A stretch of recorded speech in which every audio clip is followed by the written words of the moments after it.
Hi friends, episode 9 గురించి మాట్లాడుకుంటే ఈ నామినేషన్ ప్రక్రియలో ఒక్కొక్కరు ఒక్కొక్క సిల్లీ రీజన్కి నామినేషన్ చేయడం అనేది చాలా దరిద్రంగా ఉంది. ఆ దరిద్రం గురించి ఒకసారి మాట్లాడుకుందాం. ఈ నామినేషన్ ప్రక్రియ అనేది చాలా కలర్ఫుల్గా ప్లాన్ చేశారు. అయితే క్లాన్కి చీఫ్ అయిన యష్మి గౌడ మాత్రం ఈ నామినేషన్ నుంచి తప్పుకుంది. బిగ్ బాస్ అందరికీ యష్మిని ఎవరు నామినేట్ చేయకూడదని చెప్పేశాడు. దానికి కిరాక్ సీత రియాక్షన్స్ అస్సలు చూడలేకపోయాం. వాళ్ళిద్దరి మధ్య ఆల్రెడీ నడుస్తుంది అన్న విషయం మనకు తెలిసిందే. పాపం కిరాక్ సీత యష్మి గౌడని నామినేట్ చేద్దాం అనుకుందో ఏమో. ఒకసారి బిగ్ బాస్ చెప్పడం వల్ల తన ఫేస్లో ఫీలింగ్ చూస్తే ఎంత తన మీద కోపంగా ఉందో అర్థమైపోతుంది. అయితే నామినేట్ చేసి ఇద్దరిని వాళ్ళ మీద పెయింట్ కలర్స్ పోశారన్నమాట. బిగ్ బాస్ కిరాక్ సీతని నామినేట్ చేయమని చెప్పాడు. కిరాక్ సీత నిఖిల్ అండ్ ప్రేరణని నామినేట్ చేసింది. అయితే నిఖిల్కి సీతకు మధ్య ఆర్గ్యుమెంట్ లేదు, కానీ ప్రేరణకి సీతకి మధ్య ఒక పెద్ద యుద్ధమే జరిగింది.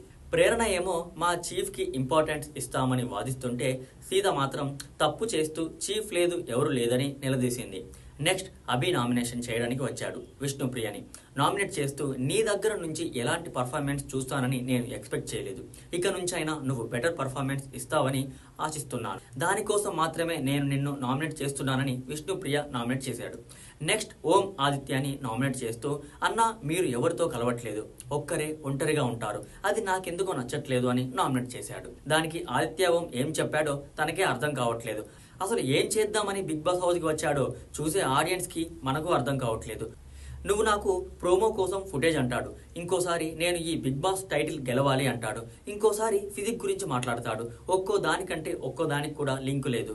అసలు ఇతను హౌస్లో ఏం చేద్దాం అనుకుంటున్నాడో అతనికే క్లారిటీ ఉందో లేదో నాకైతే తెలియట్లేదు.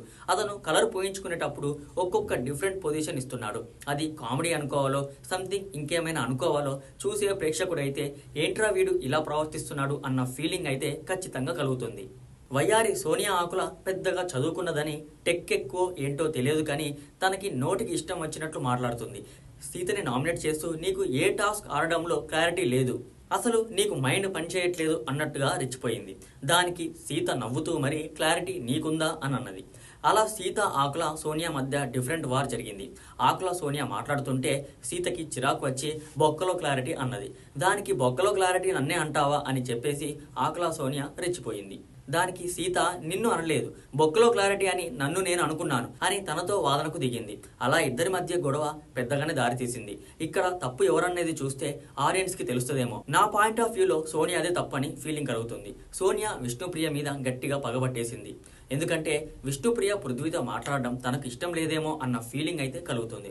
ఒక్కోసారి అయితే నువ్వు వేసుకునే బట్టల వల్ల ఇబ్బంది పెడుతున్నాయి అన్నట్టుగా అడిగింది. దానికి విష్ణుప్రియ నేను ఎవరిని ఇబ్బంది పెడుతున్నట్టయితే దానికి సమాధానం చెప్పలేకపోయింది. ముందు ముందు నీకే తెలుస్తుంది కదా అన్న సెన్స్లో విష్ణుప్రియ మీద సెటైర్ వేసింది. నా వరకు అయితే ఇది చాలా పెద్ద తప్పు భయ్యా. ఒక హౌస్ మేట్ గా వేసుకునే బట్టలు కరెక్ట్ కాదు అనేది అందరి ముందు చెప్పడం తప్పు. నువ్వు పర్సనల్ గా విష్ణుప్రియ దగ్గరికి వెళ్ళి ఇలా ఫీల్ అవుతున్నారు, మీ బట్టల వల్ల కొంచెం చేంజ్ చేసుకో అంటే బాగుండేది. ఒక ఆడపిల్లగా నీకు రెస్పెక్ట్ పెరిగేది. అందరి ముందు ఇలా అనడం బాలేదు. ఈ నామినేషన్ ప్రక్రియ అనేది నెక్స్ట్ ఎపిసోడ్లో కూడా కంటిన్యూ అవుతుంది. ఎవరెవరు నామినేట్ అయ్యారు అనేది నెక్స్ట్ ఎపిసోడ్లో ఫుల్ క్లారిటీ వచ్చేస్తుంది. అంతవరకు బాయ్. నెక్స్ట్ ఎపిసోడ్లో మళ్ళీ కలుద్దాం.